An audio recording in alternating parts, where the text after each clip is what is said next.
Et je peux vous dire que Hélène Gâteau, elle est en train d'attendre avec ses chiens quelque part le traîneau frémit. Hélène, t'es sous la neige, hein? Un vrai temps de chien aujourd'hui, hein, c'est le cas de le dire là. Mais en même temps, pour parler de l'activité de Rémi Cosse qui est à côté de moi avec sa chienne Kruger, qui sont mushers et chiens d'attelage, et bien forcément le cadre est idéal. Alors l'hiver en France, c'est bien évidemment la saison des grandes courses de chiens de traîneau, la Grande Odyssée que l'on connaît forcément. Et puis une plus petite qui a vu le jour cette année, la Lécarode. Rémi, vous avez participé à ces 2 courses cette année. Mais d'abord, on va aller vous voir à Saint-Nicolas-la-Chapelle pour votre entraînement. Rémi est musher et en ce moment, il se prépare avec ses chiens pour la Grande Odyssée. 6 fois par semaine, 5 heures par jour, pour lui et son attelage, les entraînements sont intensifs. C'est la seule course qui se déroule intégralement en montagne, donc avec des forts dénivelés positifs et aussi négatifs. Donc il faut entraîner les chiens en conséquence. Ok, là, on dort. Si eux ne fonctionnent pas ou si moi je vais pas bien, on ne prend pas une belle performance. Son programme est un mélange de distance, de vitesse et de fréquence. Sur les pistes, Rémi communique en permanence avec ses partenaires à 4 pattes. Ensemble, ils forment une équipe soudée. Ok les chiens, ok. G, G, G, c'est A pour aller à gauche et G pour aller à droite, c'est ok, c'est on va devant. C'est toujours des petits trucs à régler, à les motiver, à les encourager parce que c'est pas toujours facile. Et puis il faut qu'ils sentent que je sois derrière eux, quoi, que je sois avec eux. Grâce à ce travail quotidien, Rémi peut espérer remporter les plus belles courses cet hiver. Alors Rémi, c'était l'entraînement. Vous avez maintenant participé à la Grande Odyssée qui s'est terminée. Quel a été votre résultat ? Ça a été une victoire sur la Grande Odyssée. Ça faisait 4 années que j'y participais. Je m'étais donné 3 ans pour réussir et on a mis une année de plus. Alors c'est ce qu'on voit là sur les images justement, le podium de cette Grande Odyssée, un rêve pour vous. Est-ce que vous vous êtes entraîné d'une façon un peu particulière justement cette année ?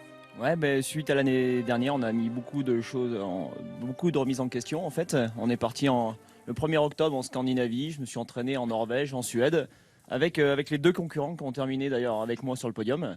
On s'est entraîné ensemble, on a revu des techniques d'entraînement, on a revu la nourriture, on a revu beaucoup de choses pour pouvoir accéder au top niveau. Hélène, Oui, Vincent. est-ce que tu veux dire à Rémi, s'il te plaît, que son pain me manque? Ah, alors Vincent... Comme tous les mèchevents, Oui. parce que nous on l'a connu avec ses boulangeries, il a vraiment changé de passion, mais du pain on n'en a plus. Je lui dis, Vincent est en train de me dire que votre pain lui manque. Car Rémi, vous êtes au départ MOF, meilleur ouvrier de France, boulanger. Comment on passe de boulanger à musher ? Un petit peu par hasard, hein. C'est lors d'un voyage au Canada où j'ai découvert l'activité du mushing en fait. Ça m'a plu de plus en plus et puis jusqu'à ce que je vienne à la compétition. Puis un beau jour, j'ai voulu changer de vie pour me consacrer vraiment entièrement à ma nouvelle passion. La passion des chiens, la passion du sport, et que vous avez continué après la Grande Odyssée cette année, car vous avez également été inscrit à une nouvelle course donc, qui s'appelle la Lécarode. Première année où cette course a vu le jour, 2016. Alors Lécarode, ça vient de... là on voit justement le podium, parce que vous êtes encore arrivé premier, Rémi. Décidément, on a le grand vainqueur cette année, le meilleur musher français. Alors la Lécarode, c'est une course qui signifie... Léca, ça veut dire chien en patois savoyard bessanais, et Rode en fait c'est en hommage en fait à la très grande course, Vincent, je crois que tu connais, qui s'appelle l'Iditarod. Oui, attends, pour moi c'est mythique. 2 grandes courses, Iditarod et Yukon Quest. C'est vraiment sur les traces de Cro-Blanc, de Jack London. C'est toute l'idée qu'on s'en fait de ce grand Nord canadien. Toutes tes lectures d'enfants. C'est ça. Ah oui, non, mais j'adore. Alors Rémi, Ça me fait bravo rêver. à vous, mais bravo également à vos chiens. Alors Kruger, c'est pas tellement le genre de chien nordique comme on pourrait penser le voir sur ce genre de course. Quelle est sa race ? Alors c'est un Eurohound ou Scandinavian Hound et en fait c'est l'aboutissement d'un croisement de chiens nordiques avec des chiens plus rapides, plus performants, plus résistants, essentiellement du chien de chasse. Donc on retrouve à l'intérieur en fait du pointer, du setter, du braque et même du lévrier. Alors finalement, ils ont les doubles qualités, la qualité des chiens nordiques, qualité d'attelage et de résistance au froid, quoique là vous lui mettez quand même un petit manteau parce que c'est pas le même pelage que les huskies, et puis qualité de vitesse et de performance. Bravo Kruger, parce que je crois qu'elle a participé aux 2 courses également. Bravo à vous Rémi.